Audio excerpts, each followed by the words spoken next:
All right, folks, we have some encouraging breaking news in the ongoing story of Donald Trump's desperate scheme to rig the 2026 midterms in advance. More than 50 Texas Democrats have fled the state to prevent Texas Republicans from following through with their new gerrymandered maps that would steal 5 congressional seats from the Democratic Party before the midterms that Trump and Republicans expect they will lose. But before we unpack all that, if you end up liking this video and you want to support the channel, please be sure to hit the like, subscribe, and alert bells before you go.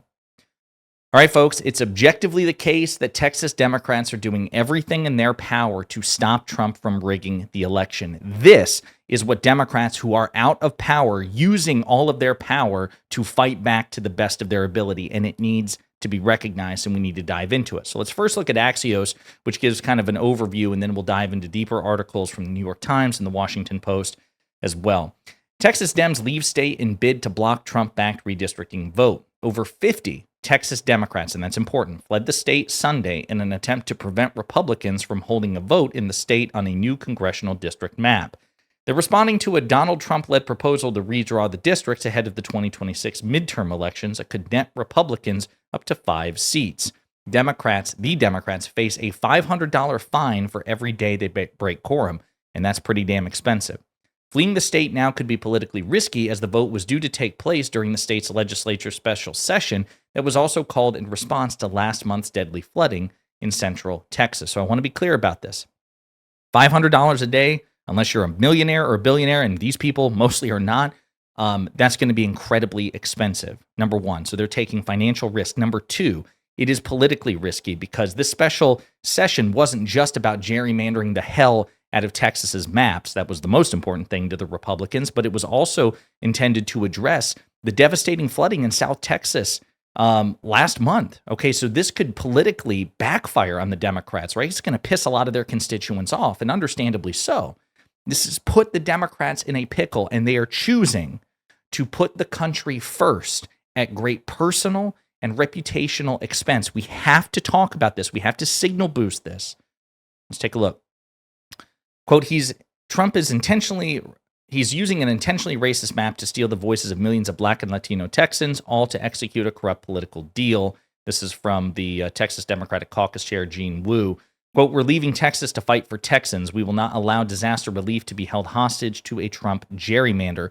Quote, we are not walking out on our responsibilities. We're walking out on a rigged system that refuses to listen to the people we represent. As of today, this corrupt special session is over, and it goes into detail about how previously Texas Democrats have broken quorum twice in 2021 and in 2003, but both times only delayed the inevitable. Okay, so more likely than not, sooner or later, they will have to return to Texas, in which case Republican Governor Greg Abbott can restart the special session, and it will be even more challenging for a sufficient number of Democrats, because you need at least 51, if I'm not mistaken, 51, to prevent the quorum from happening. Okay, so, but this is important. They're using what little power they have to the best of their ability at extraordinary risk. Let's go into more detail with the New York Times. Texas Democrats leave state to block GOP from redrawing the political map. The move would be a sharp escalation in the bitterly partisan clash over congressional redistricting requested by Donald Trump.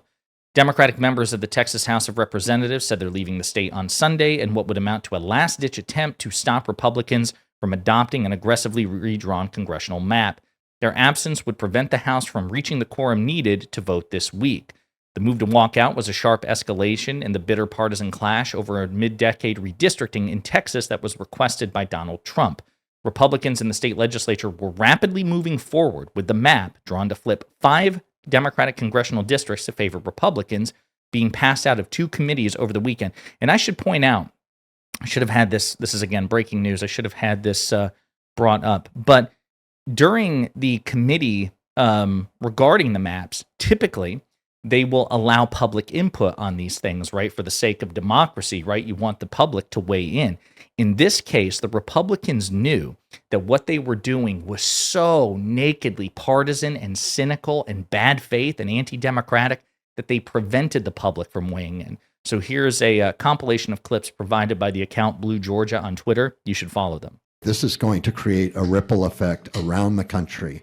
What we do here will affect what happens in the United States of America. And if we were interested in taking public input, we would go to where those people are and hear them, listen to their testimony. But we won't get a chance to do that. This entire proceeding is just a power grab by the Trump administration, assisted by a complicit GOP. We always had public input on the maps. We've always allowed them to see those maps. We've always had field hearings where they can have input. Whether we consider their input or not, we gave them those opportunities, and I have never seen it done this way. You can draw districts based on. So there you go. This is what I'm talking about, folks. This is what we're talking about here, which is that they're doing this for, again, shameless, naked, partisan political reasons and preventing the public from weighing in. That's how bad this is. So let's get back to the article. Most of the Democratic lawmakers who took part were aiming to head to Chicago. Governor J.B. Pritzker of Illinois has been weighing whether his state would respond to the move in Texas by redrawing its own congressional map in the Democrats' favor. And they should. And I should say, Illinois is gerrymandered. I want to be so clear about this. I want to be honest. Both parties gerrymander. It's not exclusively a Republican phenomenon. Democrats do gerrymander. Illinois is gerrymandered. Here's the difference, though. Democrats are the only, a couple of differences. Number one, Republicans gerrymander more often, in more states, more egregiously. That's a big difference, okay? Republicans also ruthlessly gerrymander in swing states like Wisconsin, North Carolina, my state, for example. They do this in swing states to the best of their ability, not just in red states. They don't just take red states and try to make them redder. They take states that are 50-50. And when they get a slice of power, as they did in Wisconsin and North Carolina, they work aggressively to entrench their advantage. That's also different. Democrats don't do that. Number three, Democrats are the only party that try to tamp down on gerrymandering by putting in nonpartisan congressional districting committees, right? Which is why New York is not as gerrymandered as it could be, why California is not as gerrymandered as it could be for the Democrats, because they have taken steps in the interest of good faith to say, you know what? We could gerrymander you all out of existence, but instead, even though we are more blue than red, we're going to put it in nonpartisan committee hands. So it's still going to favor us, as it should, because we're a blue state more than red, but it's going to take politics out of it. Republicans don't do that. Red states don't do that. In this case, the other difference is that Texas is doing an unusual move, a mid-decade redistricting. It's extremely rare. It's not like this is following a census, which is what the constitutional mandates, that you redraw congressional maps after a census. They're doing this in the middle of a decade on purpose to steal 5 seats. Again, the shamelessness, the cynicism, the egregiousness, Republicans are just objectively worse on this. And then the last big difference is when Democrats got in power under President Biden federally, we tried, H.R. 1, we tried to ban to ban partisan gerrymandering nationwide, to force blue and red states to stop. There would be total disarmament by both sides. Republicans blocked it. Republicans don't want to be forced to stop gerrymandering, even if Democrats are forced to alongside them. Instead of let's use a metaphor here. Instead of everybody putting their knives down at the same time, their weapons down at the same time, Republicans don't want to, and they instead insist, well, you guys have to, but we get to still hold up the proverbial knife. Shameless, disgusting, hypocritical. The Republican Party is objectively, morally inferior on this issue, and anyone who tells you otherwise is lying their ass off. So, the Texas Democrats plan to hold a news conference with Pritzker on Sunday evening at a local Democratic Party office near the city. A smaller group of Texas Democrats were planning to go to New York, where they were expected to meet this week with Governor Kathy Hochul. She has also been looking for ways that her state could respond to the Republican move.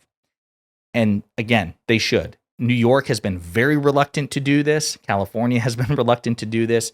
And not now under Gavin Newsom, the Democratic governor of California. He's working aggressively to do tit-for-tat gerrymandering if Texas follows through, and he should, because that's game theory. Republicans will not respond to anything else. So absolutely, Pritzker in Illinois, Hochul in New York, Newsom in California, they should be on the same page, working aggressively and ruthlessly to retaliate against the Texas Republicans, to try to deter them from following through. Like, hey, you steal 5 seats out of Texas, that's fine, because you're going to lose 20 seats collectively from the gerrymandering that we will do. And could that trigger an arms race? Yes, it could for gerrymandering, and other red states could respond in kind. Very possible. But the alternative is letting Republicans just win by default by stealing these seats, right? We have to politically defend ourselves with tit-for-tat gerrymandering. We just have to. Republicans put us here. Some Democratic members appear to be apprehensive about attempting to walk out because the Republican majority in the House adopted new rules that impose a $500 per day fine that members are absent without permission. Even so, national Democrats urged Texas Democrats to use whatever tactics were at their disposal. The fine could potentially be challenged in court, according to two people familiar with the discussion. And hopefully the DNC will compensate them. I don't know if the laws prevent that, but to try to ameliorate the financial harm.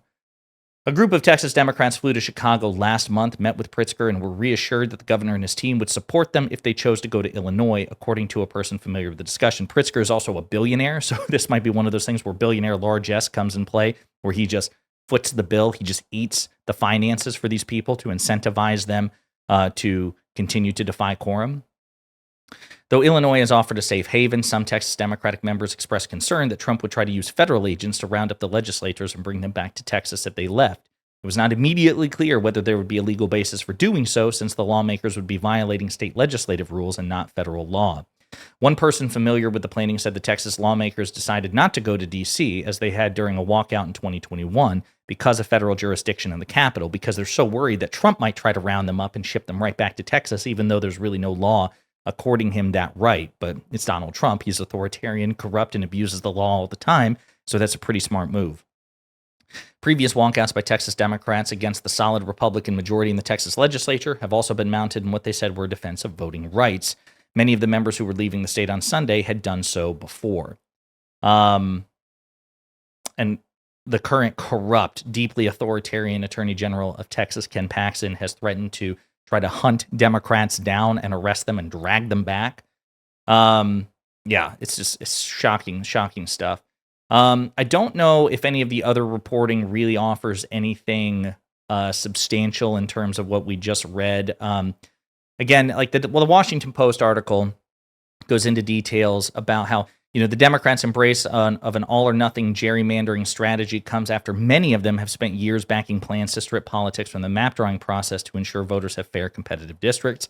While states such as Arizona and Michigan have adopted nonpartisan system for drawing maps, Texas and many other states have not, and partisans there have free reign to give themselves as much power as possible. Again, this is just an asymmetry. The only party that has ever made serious good faith attempts, both at the state level and nationally, to not gerrymander and to get gerrymandering out of the process is the Democratic Party. So again, anyone who tells you, Democrats and Republicans are just the same, bullshit. They're lying to your face.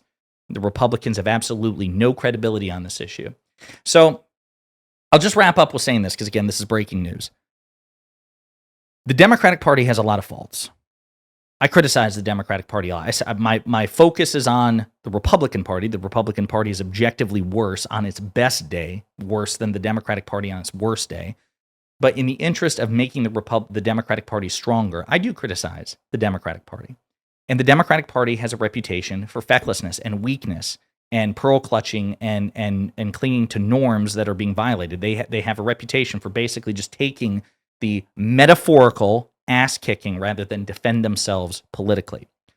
They've earned that reputation 9 times out of 10. In this case, this is why it's important. You have Governor Gavin Newsom of California flexing, working aggressively to try to deter the Republicans from doing this in Texas and saying that they will tit for tat. So he's fighting, and he deserves credit. These Texas Democrats, at both personal and reputational and financial risk, are fleeing the state to prevent Texas Republicans from stealing 5 seats and preventing Trump from losing in the midterm elections. They also deserve attention and praise and credit. They don't have the power to stop this outright. They might be able to delay the inevitable. They may, I suppose, in theory, between a confluence of factors, be able to stop this, but it's incredibly likely. More than likely than not, it just delays the inevitable. But folks, we have to draw attention to this. We have to lift them up. We have to celebrate them. And we have to encourage the Democratic Party collectively, send signals out there to Hochul and Pritzker and all other Democratic governors and politicians. This is what you do. You use the power you have to politically fight back, and you'll be rewarded for it. That's what we should do. In the meantime, let me know what you think in the comments.